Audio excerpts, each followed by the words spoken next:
throughout much of Christian history, the next 200-300 years, they are going to basically go to war with Arians and Gnostics and all these sorts of people. You have all these other things that come along later because they're struggling with how high and great and exalted is the original Christology passed down to us by people like Peter and James and Paul. This is the Land in the Bible podcast.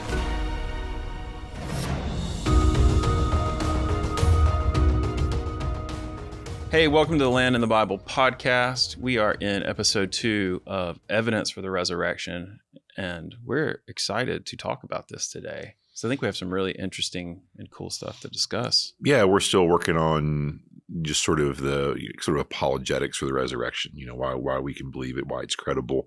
And today we want to take sort of maybe a different approach than a lot of people take. We want to kind of work backward at the resurrection, really starting with the witnesses to it, primarily with Paul, and see if we can find some evidence and things that he wrote that'll point us back towards the resurrection being credible. Yeah, absolutely. And I have to say, for those that are watching this and not listening to it, well, first, if you're listening to this podcast, we do have a video version of the podcast, and you should go watch that on YouTube. But I will say also, if you're watching this on YouTube, we have an audio version of this podcast, and you should go listen to that and all the places. There you go. That we're in a different place. Or go to the website and become a supporter. That too. You should do that too. But we're in a different place. We're in our old white studio, but it looks different. Yeah. Because it's been built out for other purposes. And, we've got our Land in the Bible branding. And you're here. And you're not in Greece right now. Yeah, we've been recording remotely, but I just happened to be in town for a conference and thought we might as well record a couple. Yeah. And we're actually going to do an episode and talk a little bit about what you're doing in Greece and go a little more in depth on that. So, that will be sitting on the beach, enjoying the waves. Absolutely. Yeah. So that will be coming soon, but I wanted to at least throw that out there to be like, whoa, I feel like one day they're in a white void, and then they're online, and then they're in the studio. What's going on? So that's what's We're going on. We're unpredictable. We move around. We are. Let's keep you on your toes. So where do we want to start? Where are we going to get? Well, I would like to start, I feel like our channel in general, we sort of lean towards history, geography, culture, archaeology a little bit, and using those things to bring things out of the text that aren't maybe readily apparent at all times. And also using those things as an apologetic sometimes, to the incredibility of the word. And I think that really works for what we're doing today. So I want to start, and also since, I live in Greece now, and this is a couple of Greek things, I want to start with a couple of fairly obscure archaeological finds that really lend credence. But because where we're going with all of this is we want to... Is that a play on words? Credence. It could be. It would be going somewhere. Foreshadowing. I thought you were referencing like the rock group, like Creedence Clearwater. or Creed. Who knows? Whichever one you prefer. I was not referencing Creed. But anyway, little known fact, he was a freshman in college, same place I went, same year. That's amazing. Yeah, there you go. You guys had the same hair. No. I think he dropped out due to drug usage. But anyway, moving on. That really brought it down. It was kind of fun for a second. Yeah, it was fun till anyway. All right, go ahead. So we talked about 80s, talked about 90s rock groups.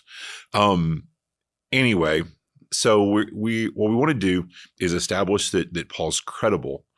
And a part of how we can establish that Paul is credible is by looking at some things in the archaeological record that can really, really verify things that he said or that Luke said about him. And I think that's pretty cool. So we're gonna try to establish the case that the text is credible, then look at what the text said and what that would mean. So that's kind of, I think, the pattern we want to go through. The first one I want to talk about is something fairly obscure and something I didn't even know about until just a few months ago. I had the real pleasure of having a Greek gentleman show me around Athens and Corinth for a couple of days. A guy named James, who was just a spectacular scholar. And so we were in Corinth, and he's like, come here, I want to show you something. And he took me, normally when you go to Corinth, you sort of pull into the parking lot and you sort of go in the gate and you see the stuff, and there's cool things in there that very much, apply to your Bible story. But little did I know there was something outside the gate that really applies to your Bible story. So let's just read something that Paul says in Romans really quickly, because there's a really interesting phrase here in Romans. So at the end of Romans chapter 16, when Paul is sort of giving his greetings to various people, he says the same thing. He says, Gaius, who is host to me in the whole church, greets you. Erastus, the city treasurer, and our brother Quartus greet you. Okay, so this part where it says Erastus, the city treasurer, and our brother Quartus greets you. That's a really, really interesting thing there. It's interesting for a few reasons. First off, you have to understand that a city treasurer, this was a very, very high-ranking position in a Roman city. Typically, this was a position that was given to the wealthiest man in town. They did that because they thought, well, if he's good with his own money, they didn't have schools of business and finance in the Roman world. And they just kind of figured, well, if you're good with your own money, you'll be good with ours. They also had this idea, whether you believe this one or not, but the Romans had this idea that if you were really, really rich, then you would have no need to steal money from the city treasury. Whereas if we put a poor guy in there, he'll be lining his pockets. We put a rich guy in there, he's already got his money. What does he need to steal anything for? So we can trust him more. Again, you can accept that reasoning or not. That's how they thought. And so the city treasurer tended to be one of the 2, 3, 4 was an elected position, but the qualifications to become elected were you were really rich and people kind of trusted you. You had a good reputation. It was a very prestigious position. And a lot of it had to do with managing the city's funds in regard to funding infrastructure projects. And it was even expected, because it was such an honor, that because you were a rich person, that you would personally contribute to and fund projects, yourself. You would give a gift to the city for giving you such an honor, was sort of the kind of how it worked, right? Well, okay, so that's interesting. And the reason that's interesting is because there's an idea that was very prominent in skeptic circles for a long time, which was basically that nobody with a brain, nobody who was educated or cultured would ever believe Christianity. It just started off as a movement amongst basically stupid slaves who somehow got some gratification out of the idea of a victim, a guy that was crucified being glorified, and so as a slave, you're like, yeah, the guy that got killed by the Romans, he's really God. So since we're being abused, that somehow made them feel better about their plight. And so things kind of grew, but nobody rich or smart or cultured would have ever bought into this stupidity and this foolishness. Mm-hmm. When was that popular? Really popular during the 19th century, so the 1800s. Mm-hmm. When you had this sort of idea of like high textual criticism that was running around Germany and France, all these people were trying to disprove the Bible, and they were reading things really closely and saying like, oh, Isaiah must have 2 authors because the second half says some different stuff than the first half. The documentary hypothesis. Yeah, where people are digging into, they're like, this is when you get the idea that like there were, Matthew, Mark, and Luke have way too much agreement. So there must be another document they were all stealing from. There must be like the Q gospel that was out there, because there's no way you could have separate individual eyewitnesses that saw the same thing, because that just can't be. So there has to be other documents, or it kind of went on and on and on. This sort of really picking apart the text, looking at the Pauline books and saying, well, yeah, we agreed these books are Pauline, but like these over here, the greeting's different, and the, the tone, the way he uses this verb or that. And so we think this is some faker pretending to be Paul. Just, these guys spent 100 years just ripping and pulling the text in every possible way. Mm-hmm. And what's really, really cool is that 100, bumping 200, 150 years later now, since this movement started, all the ways they pulled and tore at the text, at the end of the day, comes back as like, no, you're wrong. No, you're wrong. Now the text holds up. Right. It's pretty good. And so this theory that, that Christianity started off as, basically just the folk stories of Hellenized Jews, sort of getting compiled in a corner somewhere, until, by basically illiterate people, until somehow a religion emerged. All of that is wrong, but they really thought this Erastus guy needed to be something fake because it didn't make any sense, because there's another thing that's very strange, interesting about Erastus, which is that his name is hyper rare. In the ancient world, particularly in the Near East, you had lots and lots and lots of the same name. There's lots of Simons in your Bible. That's why they have lots of clarifying things like, Simon the Tanner, Simon of Arimathea, yeah. Simon called Peter, and da da da. And Jesus' name was quite rare. Yeshua. Jesus of Nazareth. Yes, he has to have a clarifier because there were just tons of them.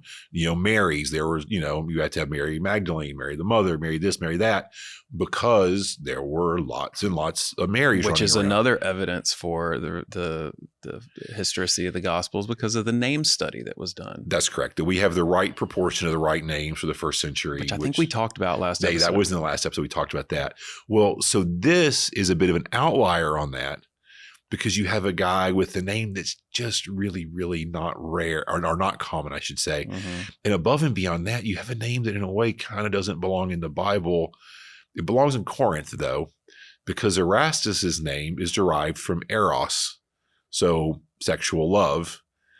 Basically, Erastus's name, if you anglicized it, would be something like sexy. So it's like, hey, sexy, that's his name. His name is sexy. That's basically what it is. Yeah.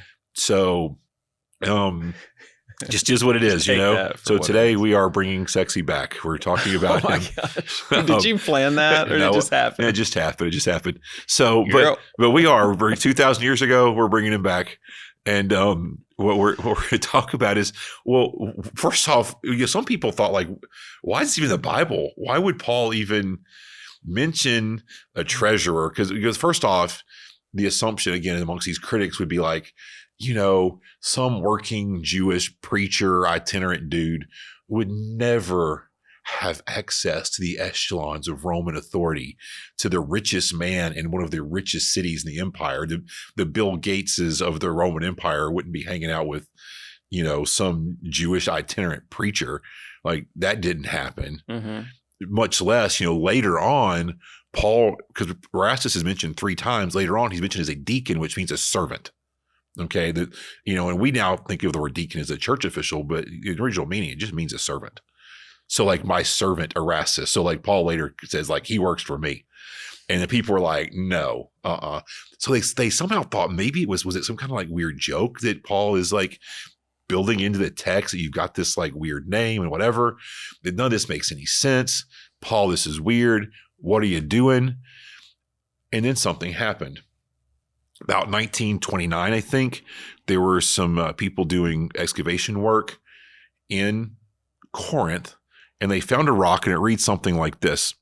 I'm looking over here because I can see. I can see your notes. So. Okay, so it said it's a commemorative stone. So basically, remember we said that if you were the treasurer, you're supposed to build stuff. So he built something, and he put his name on it. Right. Okay, and so the stone reads something like this. It says, Erastus, in return for his, this translation says aedileship. We'll just go with treasurership, laid at his own expense. And it's basically this stone. He built this road at his own expense. It's carved into the paving stone. That paving stone has been dated. The inscription in the paving stone has been dated, both middle 1st century, exactly the right time. It's an incredibly rare name. He has the right job. So it's the right man, the right time, the right job. In all of literature from this period, the name Erastus, I don't think it ever appears as someone's proper name. It does occasionally, and even then, very, very rarely, it does occasionally appear as a nickname because of sort of the meaning, Right. But that it would be carved as the name of a public official with the title. It's one of these things where it's like, it's just hard to say this is not the same guy, because Paul specifically says that this guy with this job was a part of my entourage hanging out with us, and then you have from the right time in the right city, a guy, and Paul names his job, who says, hey, I'm the guy with this job, with this name, and I built this road for you. Shocking. Yep. It's like really, really shocking, and it shouldn't be. And it was, again, for the skeptic types, it was a big like, okay, never mind. Let's move on to something else to be skeptical about. Yeah. Moment. So that's really cool. And if you're ever there, it's crazy because usually when something is significant, they take it and move it to a museum. Like the stone with Pontius Pilate's name. The Israelis, as soon as they found that thing, it went to the Israel Museum, and there's a replica in Caesarea. This thing is still in the ground. Like I guess whoever is in charge of archaeology in Greece never thought it was worth, taking that out of the ground and putting another rock in a replica in its place to preserve the original. It's still there. You just walk on it. Basically, it's in the ground. In the theater, they got a little rope around it, so you don't walk on it, but cool. It still exposes the elements. So that's one that lets us know. Okay, these things Paul is, just throwing out in Romans and Galatians. These books are dependable. They're reliable. And then there's another one that's really super cool, and this is gonna zero us in more on our sort of main point today. So in Acts, Luke tells us something. It's actually quite interesting. It's in Acts 18 when Paul's ministry in Corinth is sort of coming to a close. It says the following, verse 12. It says, while Gallio was proconsul of Achaia, the Jews made a united attack against Paul and brought him to the judge's bench, or the bema is the proper term. And then it kind of goes on from there. But what's important is just this statement. It's just a throwaway statement by Luke, whether it was meant to be documentary or not, why Luke decides to mention the name of the governor, we don't really know. But for whatever reason, Luke, again, he mentions the person and the job. So he's Gallio, proconsul of Achaia. Achaia is the region around Corinth. Okay, fair enough. Who cares? Moving on. And he tells the story of how Paul was, tried. He's the judge. You can go to Corinth to the bema. We've been there. Roman judges are way up above you. Our judges today are a little bit elevated. Their judges stood up on a platform where their feet were above you, definitely making a point. And, you stood down below. The rock that they would tie you to and beat you if you were judged against was right there. It probably had the blood and, whatever else from the previous guy they just beat a few minutes ago on it. So there's a lot of tension going on, and the sort of Jews of Corinth beginning to make their accusation against Paul. Gallio rules against them and actually has them beaten instead. That's all recorded. And then Paul basically leaves Corinth shortly thereafter. Okay, so there's that. Where do we get to the archaeology? Well, a few miles north of there, maybe 30 miles or so north of there, in Delphi, which is where the oracle, if you've heard the oracle of Delphi, actually Delphi, if you've heard those stories before about how ancient Greeks would go to the oracle and ask a question and get an answer, and she was breathing the fumes from the earth and giving them. Yeah, her seat sat over a crack in the earth that gaseous emissions came from, and basically she was high, and so she was just sort of like mumbling stuff, and the priest would sort of interpret what she said, and it was kind of a racket. But it was a very strange racket because there were things that she is recorded to have said that it's kind of interesting. Yeah. So however you think she could have access to knowledge, like as a Christian believer, I think it was probably a little bit demonic. But there were definitely things where, times when she told people going on expeditions, you'll find a good place to plant a city if you sail this many days north from this port, and then there'll be an island, and, find a harbor that looks like this. And then there'll be a hill with 3 trees, and there's a spring, and that's good. And people would do what she said, and they would find what she said, which was pretty weird. That is interesting. Yeah. So we should do a whole video on that. We could actually. It's really interesting stuff. So there were times that she said, and the way the Oracle of Delphi came to prominence was there was a king. He was a Hellenized, so Greek speaking, Greek culture king, but from Asia Minor, what's Turkey today. Decided he wanted to know, if these oracles are for real, and so he sent representatives to. There were lots of oracles around. To all these different places where supposedly there was some priestess who gave prophecies, and he had them all go on a specific day, 20 days from now, go to the oracle and ask them, what is my king eating today? And he was like, I know what I'm going to eat on that day. And then you get the oracle, you come back, and if what oracle gets it right, that's the one that tells the truth. And so, basically the king ate some really, really weird, obscure meal. He ate the things that you wouldn't predict, right. It wasn't just run of the mill like a hamburger, Yeah. And the Oracle of Delphi got it right. And so because of that, then that king, I'm forgetting the kingdom he was from, but he became a true believer. He was like, the Oracle of Delphi is legit. He became a true believer. And then he told everyone in the Greek world, like, whoa, the Oracle of Delphi, like, she knows everything. That's where you should go. And then all of a sudden that came to great prominence. Got it. Anyway, it became the center of the religion. It was sort of like their Mecca, if you would. Well, anyway, later in the Roman Empire, Delphi went into a little bit of decline, because you basically had the waning of Greek culture in some ways and the growth of Roman culture. But also it seems that the gases that caused her to get high, they became less of them. They waned, maybe that pocket of whatever was in the earth that was causing that to happen. It stopped being quite so potent. And so it seems that just whatever was happening at Delphi just sort of diminished over time. And so people kind of stopped going there. And so there's another inscription from Claudius, the emperor.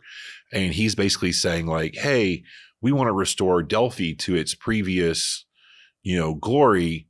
And I'm so thankful to you, my friend. And he names him Gallio, proconsul of Achaia.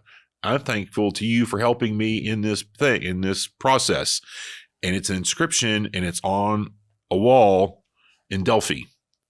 So you have the name and you have the job again, but more importantly, you have the year because it's dated. Now it's dated in the Roman way. It's not, it doesn't say 50 AD. That was what they were doing. It's dated to the year of Claudius's reign. Okay. So it says the number of affirmations as emperor, like the 12th year or the whatever. It gives a date via, by dating in his reign. But what we know then is that Gallio was the governor of Achaia, the proconsul. It was a 1-year appointment from 51 to 52 AD. Okay, well, if Paul was there for a year and a half, then depending on exactly when in 51 or 52 he left, we can say with certainty that Paul arrived in Corinth either in 49 or 50 AD. Okay, that's absolutely unquestionable. I don't think any real historian questions that at this point. Even skeptics. Yeah. I basically have to admit, yes, there was a guy named Paul. We have all these books he wrote, and we have all the other people talking about him, because he made quite a splash. So there's no question that Paul existed. There's no question, I don't believe historically, that this guy Paul had something that happened to him, that he believed he saw Jesus. Whether you want to say he really saw him or not, again, that's up to you. I think he did because I'm a believer. I believe the biblical text. But even if you're a skeptic, you have to say that this guy, Paul, thought he saw something and it totally changed the rest of his life. And he spent the entire rest of his life acting, as if the thing he saw was real and true.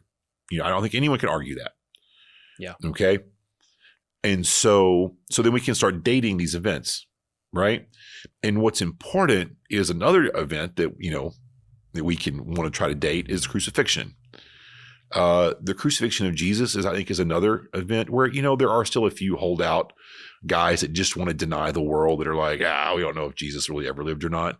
But the reality is that 90+%, even of secular scholars, accept that Jesus did live and was crucified. There's 11 independent attestations to the life and the crucifixion of Jesus Christ. That is far more attestations than we have to anything Julius Caesar ever did, Alexander the Great ever. I mean, far more. And that's including extra biblical stuff too, right? Yeah, for sure. Like Josephus and others. Yeah, so we're kind of going Matthew, Mark, Luke, John, Peter, Paul. So we're taking the biblical attestations because those are different people saying this happened. But then yes, then we're also taking extra biblical citations as well. But I just don't think it is a exceedingly rare scholar who tries to credibly argue that a guy named Jesus of Nazareth did not exist and was not crucified by the Romans. I think everyone pretty well accepts that this is true. Yeah, and I was just listening to something talking about from a Greek perspective, that what was written, that the Gospels were written in a format that was meant to be historical. They weren't written in a folklore. Oh, that's clearly true. Yeah, and it's a comparison of other writings at the time. It's not. We talked about the Gospels last episode a lot, and obviously that was the main thing that we were focusing on. And I know in this one we're going to go a little bit of a different direction because we're going to be focusing more on Paul, as we've already done. But I think it's silly at this point to think that there's not evidence from the Gospels. Oh, absolutely. So, and I think that there's different camps you can land in, right? You can land in the camp that the Gospel, the Bible, is the inspired divine word of God. But even if you don't get that far down the road, I think it is very, very difficult to deny the idea the Bible is at least credible. That when it makes historical claims, now you may want to deny certain ones of them because you're like, well, that's a miracle and miracles don't happen, or that's but the fact of the matter is when it makes historical statements, you dig around, you find the rocks, and you find out they're true, like the existence of an Erastus or a Gallio or a Pontius Pilate, or going back further, a Nebuchadnezzar or a whatever. Like you dig around the rocks, you find out the guy existed, Mm-hmm. So you have to, to me, you have to at least say that it's historically credible. And even if you don't want to say that, you have to at least say it is sometimes historically credible, Yeah. Like you can't just say it's just all bunk and there's nothing in that's just not true. Yeah. I think the concept that it developed over time, and I know we're probably going to get into this. Yeah, we're about to shoot that down. That the deity of Christ was something that came over time, and that it was written by people. I mean, I think we solved that last episode, that there's no way that the Gospels were written later. There's too much. The name study is a great example. The story connection points between the Gospels is a great example, like we talked about. So, let's get into this next. And there's more. I have a quote. Yeah, I have a great quote on my phone, but I'm gonna wait till you get to the point at which I can share it. So, go with what you got. So regarding Paul, it's important, I think, for us to establish his credibility, which is sort of what we spent, just now, the sort of the first half of the episode doing, because he is so important. Because he's a scholar, he's an author, so he's writing, he's smart, he understands the cultures and the context he's writing in. He's someone that you can, he's credible in that way. Also, he knows all the other key players. He knows Peter, he knows James, he knows all these guys. He writes about them. So if you establish that Paul is credible, it's kind of like by association, again, well, how can you prove there was really a guy named Peter ever? Well, if you're kind of forced to accept that Paul was real, and Paul talks about, I had an argument with Peter, I stood him down to his face, I went and met with Peter in Jerusalem. So he's a linchpin for us in that once you establish his credibility and you establish his witness, now you also establish credibility from other people. Mm-hmm. All right. So we can establish, because of the stone, his arrival at Corinth, 4950 AD. The resurrection, which again, I think, well, let's say the crucifixion, so we'll talk about things you can't debate. as a Christian, I believe in the resurrection, but if you're on the fence, you can at least believe in the crucifixion, I think. Scholars argue between two dates, 30 and 33. Okay, so let's go with the earlier date. Let's go with 30 to we'll give the doubters 3 years. A bigger gap here. Mm-hmm. Well, so from 30 AD to 50, when Paul shows up in Corinth, well, that's crucifixion plus 20. Okay, that's a 20-year gap. When some people are like, well, if 20 years later he's talking about a thing, like who knows what he saw or whatever, can you really trust evidence, from a witness 20 years later? And my answer would be yes, you can. If you had major life events, I mean, that would be like telling me I can't recount events from when I was first married, when I first started having children. Well, of course, do you remember your wedding? What happened? Yeah, I mean, okay, frankly, some things. There's other things, not so much. But yeah, I can remember a lot of details from that day. I could write a decent account of it, know. I could go back 30 years to my college, days. But you would have to go interview eyewitnesses and talk to them. Well, that's what we could do, right? Because we could get me to write my account of my wedding, get Kelly to write her account, get my parents to write their accounts. And between those 3 or 4 accounts, you can piece together the full story. That's exactly what the gospel is. Mm-hmm. It's the piecing together of those different accounts. So that seems to work. But we're at plus 20. Even if you're a doubter, it's like, come on, you believe in Alexander the Great, you believe in Julius Caesar. Most of the people that write to us about those guys are writing 100, 200, some 300 years later, and no one questions, these authors. Isn't Buddha's like 600 years later? Yeah, really. Well, you look at the Quran. Yeah. The Hadith, which are the stories of the Prophet, which I would argue are actually more important than the Quran in establishing the daily life of Muslims and the story that they all tell about how their religion came to be. The Hadith are from at least 200 years later, at least 200. Mm-hmm. And I never hear the same kind of textual criticism about the Islamic literature that you hear about the Bible. Which, it's just kind of the way it is. So I'll say, so resurrection plus 20, right? And hear what he says. So he's writing a few years later, probably 3 or 4 years later, back to the church at Corinth. This is 1 Corinthians. And he says this. He says, now, brothers, I want to clarify for you the gospel I proclaim to you. You received it and have taken your stand on it. You are also saved by it if you hold to the message I proclaim to you, unless you believe for no purpose. For I pass on to you as most important what I also received. Okay, now this is important. So hear what Paul's saying.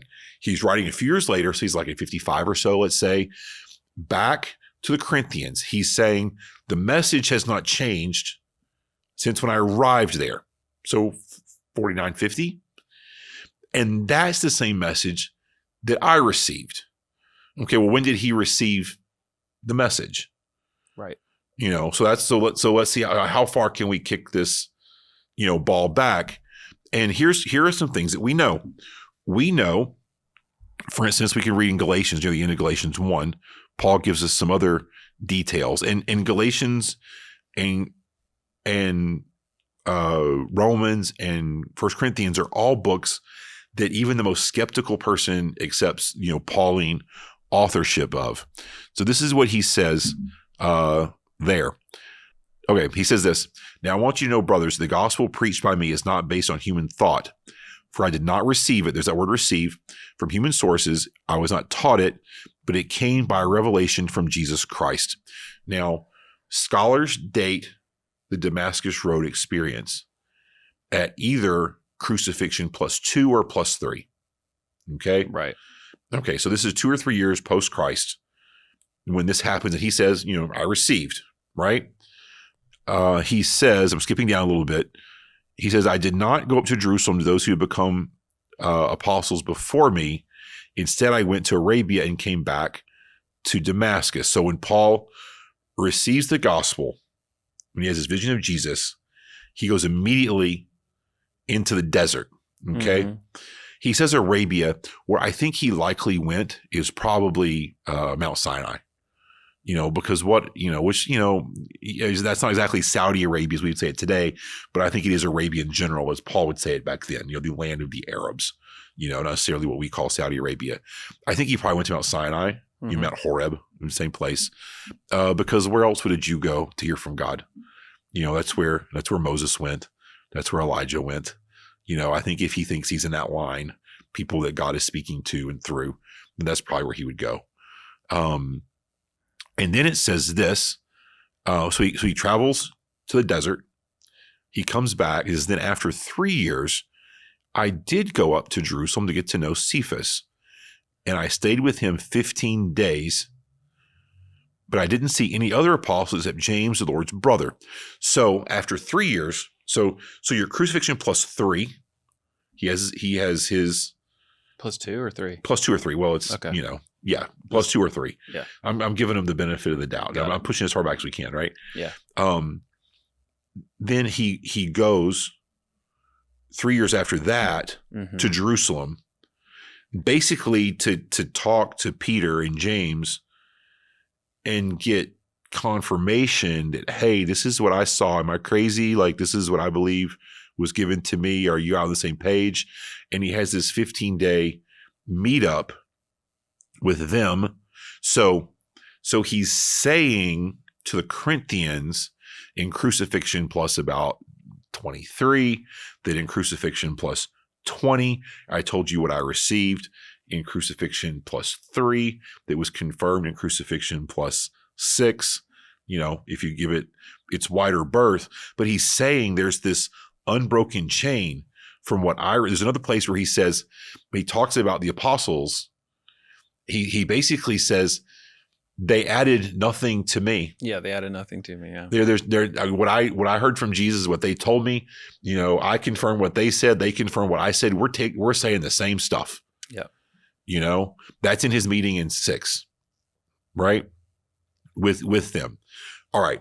So we can push back the gospel to 3. And by the gospel, what are we talking about? What we boil the gospel into its core, what are we talking about? And I would say death, resurrection, and deity of Jesus Christ. That you have these things being talked about, certainly in 3. But then we get into this issue of what we're going to call like sort of creedal study. Okay. And how that goes is something like this. This is what I like, this part. Oh, this is the part that you think is interesting? So interesting. Because it's not something that has really been a mainstream like dialogue. I mean, it more recently. Yeah. But not really a traditional kind of apologetic for the resurrection. Yeah. And basically how it goes. Deity of Christ, I guess. Yeah. Basically how it goes is this. The theory is that if you're teaching people who are by and large illiterate, who many of them are illiterate, then you want to boil things, you want to make things easily memorable or memorizable. Part of how you do that might be really good stories, like the parables, Another thing that might work would be to have sort of rhyme and meter with pithy quotes. Things like, the Beatitudes. It's like nursery rhymes for children. Yeah, like the Beatitudes. I mean, would be an example of this. Jesus was very good at this. Yeah.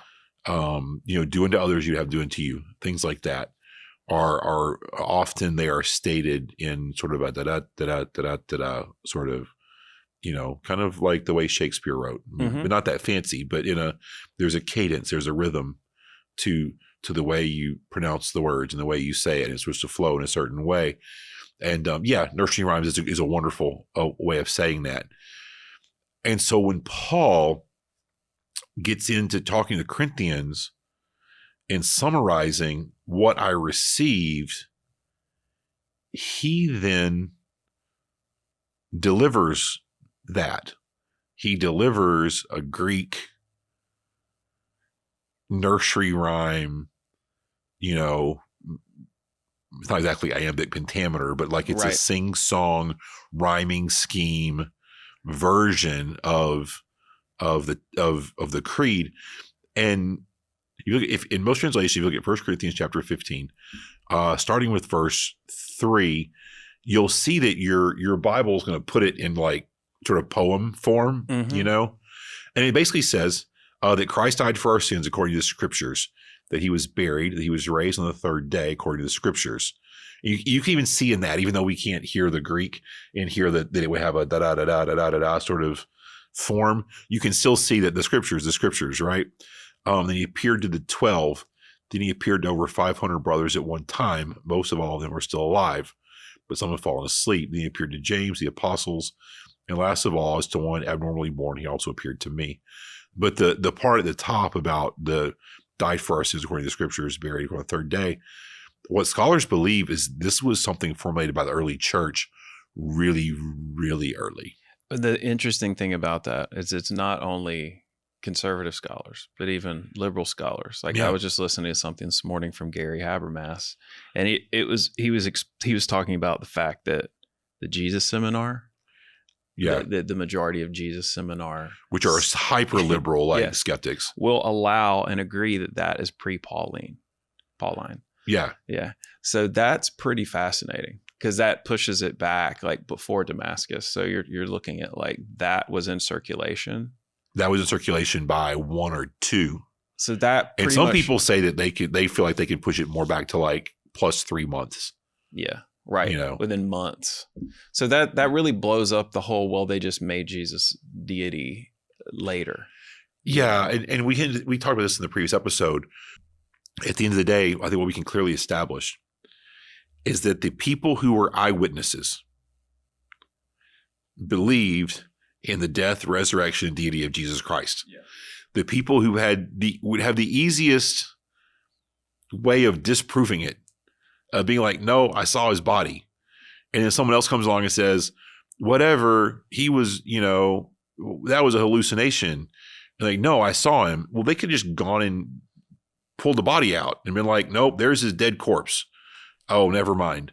Like the people who would have been most easy in all of history to disprove the resurrection of Christ to, believed in it with all their hearts, to the point of going to gruesome deaths and refusing to deny while being crucified, flayed in half, boiled in oil, cooked, decapitated, just all sorts of. Like, you're lucky if you're decapitated. Yeah, that's the easy way out. Yay!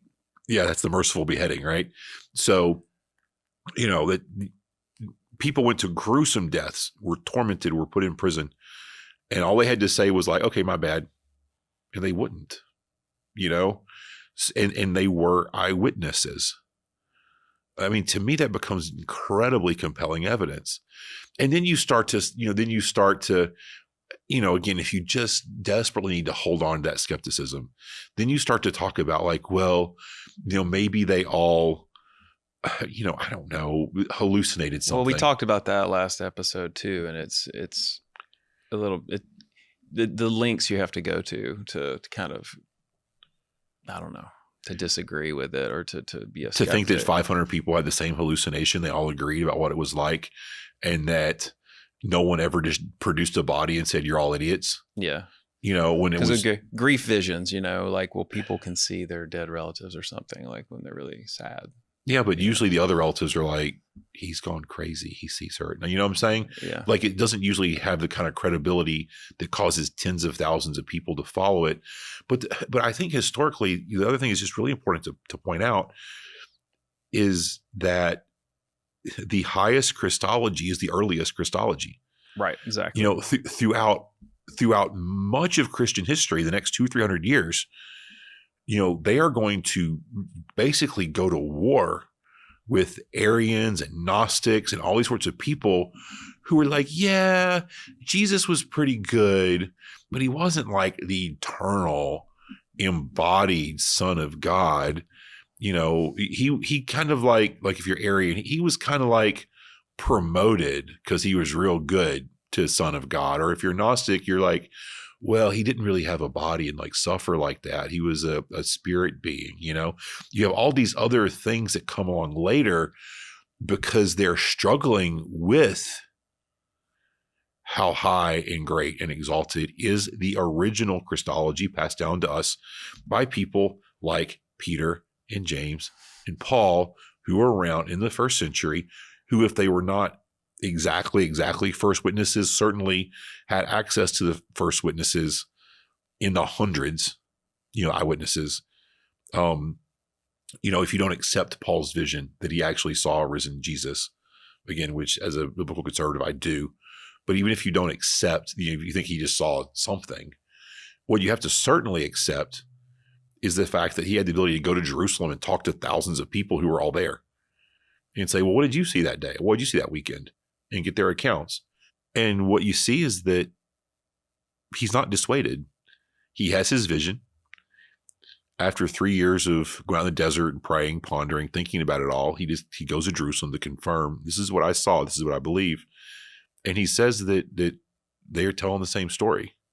Well, that gets real difficult. I mean, you got to imagine, what were those 15 days of conversations like with Paul and James and Peter? What were they saying? He said they added nothing to me. So it seems like they were probably really hashing over the details. Well, you saw him. What did he look like? Where were the wounds? What was going on there? What did he say to you? Was it consistent with what he said to us? It had to be a pretty intense, meeting. It goes on for 15 days. And I'm sure Paul was working out his theological implications and all of those things during that time, right? So then he's going back and he's probably pushing the law. Mm-hmm. Yeah, he's like, this is what it is. This is what this is confirming. And then that's what a lot of what we get in his writings and the rest. Yeah, absolutely. Because, Peter and James had the advantage over Paul of having spent the 3 years with him, and I guess seen him resurrected pre-ascension. But what he had over them was just a lot more educated. I don't want to say a lot smarter, because I don't know that's necessarily true, but he was a lot more educated and a lot more cultured. And so, yes, he immediately would have started putting things together regarding, law says this and the prophets say that, and this, and what does this mean? What's the implication? And you see that Paul much more quickly lands on, well, if he is the Messiah, if this is how it happened, none of us thought it would happen like this. We thought we were getting a conquering warlord, not a crucified savior. But if this is the truth, then he's not just for us, he's for everybody. And we have to go beyond our culture and our, so yeah, he definitely leaps ahead of them, intellectually, I think. Later, even Peter in his book would say, Paul writes things that are hard to understand. Yeah, he's like, man, Paul writes stuff that's hard to understand. But he's affirming Paul in that. He's not saying like, I don't get Paul. He's saying like, yeah, Paul, our brother, man, you should listen to him. He's really smart. It's kind of hard to wrap your head around him sometimes, but he's right. It's kind of like the Peter's a blue collar guy. He's a fisher, and Paul's he's an egghead. He's a he's a college prof, absolutely. So Peter's kind of like this guy, man. But isn't that amazing that the gospel, it really transcended class? This idea that it was just the dummies that believed it, it's just simply not true.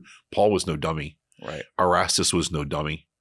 You don't get to be the Bill Gates of the Roman Empire being a dummy. You just don't, and so people from all strata, from slaves to rulers, were confronted with this thing and believed, and also some didn't, but the idea that in the first century, when the witnesses were there, and the witnesses were clearly preaching a high, exalted, elevated Christology, the idea that, whatever, it's just not true. And I know we probably need to wrap up soon, but is that?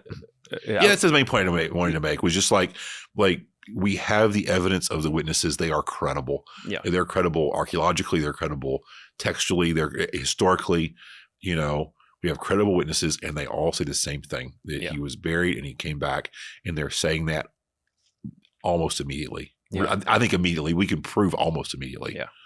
Well, and I'll say Gary Habermas is a great resource on the creed stuff. Yeah, for sure. We definitely owe him a shout out for today, because a lot of the stuff that we said today was borrowed from his research, for sure. Yeah, and I know it's something, and he's even is saying like more research needs to be done, more scholarly work needs to be done on it, but there's a lot there. And I'll also say, there's a lot more. We talked about the First Corinthians creed. There's others that are probably less common. He cites several throughout, Yeah. throughout Paul's writings that are very creedal, I guess you could say. But yeah, it's very fascinating. I think it's very, very interesting, and the way that you can push this stuff back, and using even the most, I guess, skeptical. Yeah, well, he scholars. calls it a minimal facts. Yeah, minimal facts, right? Sort of argument that I'm going to use only what the most liberal scholars will give me, Right. and we can still get to death, to resurrection within 3 months of the crucifixion. That's pretty good. That's sort of his argument. That's pretty good.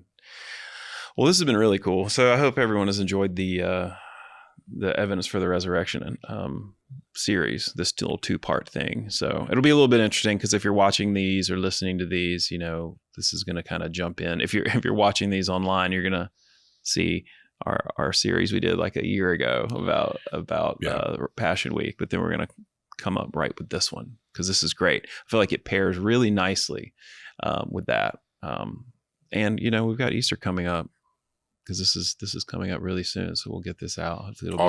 Hopefully it'll be helpful for people. Shed a little light on the historicity and the reliability of the text. So it's really cool. Thanks for watching this video. If you enjoyed it, click like and subscribe. It really helps us. And if you really enjoyed it, go on over to our website, thelandinthebible.com, and become a supporter. It helps us generate more content and gives you access to our full library of video and Bible study content.